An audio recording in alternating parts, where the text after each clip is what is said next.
j'espère que vous allez bien, salut sans rétention. Dans cette vidéo aujourd'hui on va parler des deux principales raisons pour lesquelles tu relapses. Un homme sans objectif, c'est comme un GPS dans lequel tu ne rentres pas d'adresse. Qu'est-ce que ça veut dire? Ça veut dire que si tu n'as pas d'objectif, tu n'as rien à faire. Et ne rien faire te mène forcément à te branler. Pourquoi? Comment est-ce qu'on définit quelqu'un qui ne fait rien? On dit que c'est un branleur. Donc, ne rien faire, ne pas avoir d'objectif, ça va forcément te pousser à te comporter comme un branleur, que tu le veuilles ou non. Lorsque tu vas avoir un objectif, tu vas avoir des tâches à te fixer quotidiennement pour te rapprocher de cet objectif. C'est ça qui va être bien dans les objectifs qui vont être plus grands. Je vous conseille d'avoir un grand objectif, comme ça vous savez que le lendemain, c'est super engageant et que vous êtes obligé d'être au top, que ce soit en termes d'énergie, en termes de planning, faut tout planifier au millimètre carré. En fait, faut pas vous laisser de temps libre. Le but, c'est d'avoir des objectifs carrés pour avoir une vie carrée. Le but, c'est d'avoir des objectifs de fou. Des objectifs, en fait, qui sont durs à atteindre. Et que tu sais que pour les atteindre, tu vas devoir avoir une certaine capacité, une certaine énergie à disposition. Qu'est-ce que j'entends par là? Je vais prendre pour exemple les combattants. Donc les combattants qui préparent leurs combats comme Khabib qui prépare ses combats, ou alors les Mike Tyson, les plus grands en gros de leur sport, les Mohamed Ali, les plus grands de leur sport. Ce qu'ils faisaient en fait, c'est que ils se mettaient en rétention séminale à 2, 3 mois du combat. Parce qu'ils savaient que toute cette énergie-là, ils allaient en avoir besoin sur le long terme pour éviter les blessures, pour être performants, pour avoir une réaction démultipliée, bref, pour performer à ce moment-là. Donc ton but, à toi, ça va être que comme eux, tu te fixes un objectif grand, un objectif balèze, un objectif dont tu sais que si tu n'as pas, si tu as craché la veille, ou il y a même une semaine de ça, tu ne vas pas être performant, tu ne vas pas performer. Alors prépare quelque chose, prépare soit un combat, prépare soit un match, prépare soit un entretien, mais quand tu le prépares, tu te le mets tout le temps en tête. Il faut que sans cesse, tu sois prêt à affronter quelque chose le lendemain. Afin que, à chaque fois que la petite pensée parasite de se branler, elle va venir à ton esprit, tu vas tout de suite, tac, tu vas repenser, tu vas dire non, demain j'ai ça à faire. J'ai un putain d'objectif à atteindre. Ça veut dire que tout ce que tu vas faire dans ta vie, ça doit s'aligner, aller en direction de ton objectif. Et un objectif qui te demande du temps, qui te demande beaucoup d'efforts. Beaucoup d'efforts, beaucoup de répétitions. Le fait d'avoir ça, ça va t'éviter de t'ennuyer. L'ennui est la mère de tous les vices. Ou le père de tous les vices. Je sais plus exactement ce que c'est. Mais ce qu'il faut que tu saches, que tu retiennes de cette citation, ça va vraiment être: tu ne dois pas te laisser le temps de t'ennuyer. Car tu sais que, imaginons lorsque tu partais en vacances avec tes amis. La dernière chose à laquelle tu pensais, c'est te branler. Pourtant, dès que tu es rentré de tes vacances, dis-moi si c'est faux dans les commentaires, ou dis-moi si tu as déjà vécu l'expérience, tu y pensais. Parce que tu étais dans le cadre, dans l'environnement, dans ta chambre, dans tout seul. Tu te retrouvais tout seul, donc les vices apparaissaient à ce moment-là car tu t'ennuyais. Donc, donne-toi une vie qui te fait bander. Tu vois, faut que tu aies une vie. Tu te lèves chaque matin avec des putains d'objectifs. T'as pas le temps de t'ennuyer parce que tu sais que là, le temps où tu t'ennuies, c'est du temps que tu perds à avancer sur ton objectif.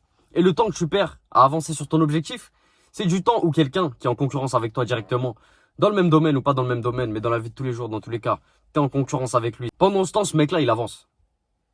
Alors c'est soit t'avances, soit tu te fais écraser. Alors lève-toi, fais ce que t'as à faire, comble tous les trous. N'aie pas le temps de t'ennuyer. À chaque fois, faut que tu te dises, faut que tu aies une routine précise. Tu te réveilles à telle heure. Peu importe ce que tu fais la veille, tu respectes tes engagements envers toi-même. Tu te réveilles à telle heure, tu as telle tâche à effectuer, ça te prend tant de temps. Au fur et à mesure, hein. Je te dis pas de tout faire en un claquement de doigts, mais tu rajoutes une habitude après une habitude pour pouvoir installer ça vraiment dans la durée.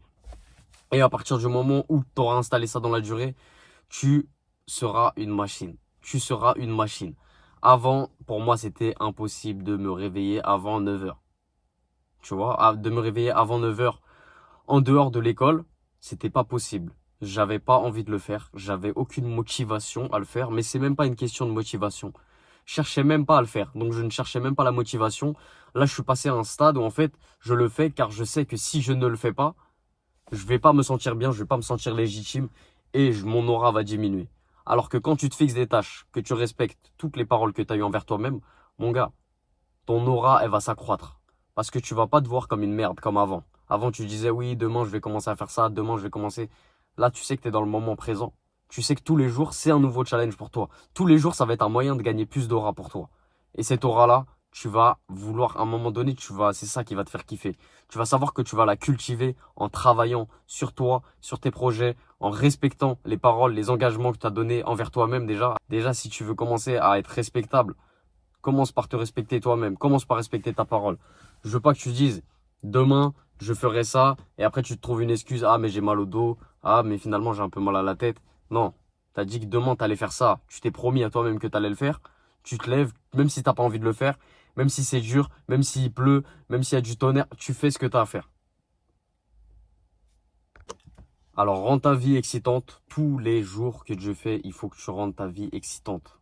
Parce que c'est l'ennui, c'est le fait de ne pas voir le bout du tunnel en se fixant des objectifs qui sont trop petits. Vois grand, vise des objectifs de fou. Tu peux me dire en commentaire, c'est quoi ton objectif à toi? Moi, je sais que mon objectif, c'est que si demain, il y a un problème, si demain, il y a, imaginons, un décès dans ma famille, elle est originaire du Sénégal du côté de mon père. Imaginons, il y a un décès qui se passe au Sénégal et la majorité donc de ma famille se trouve en France.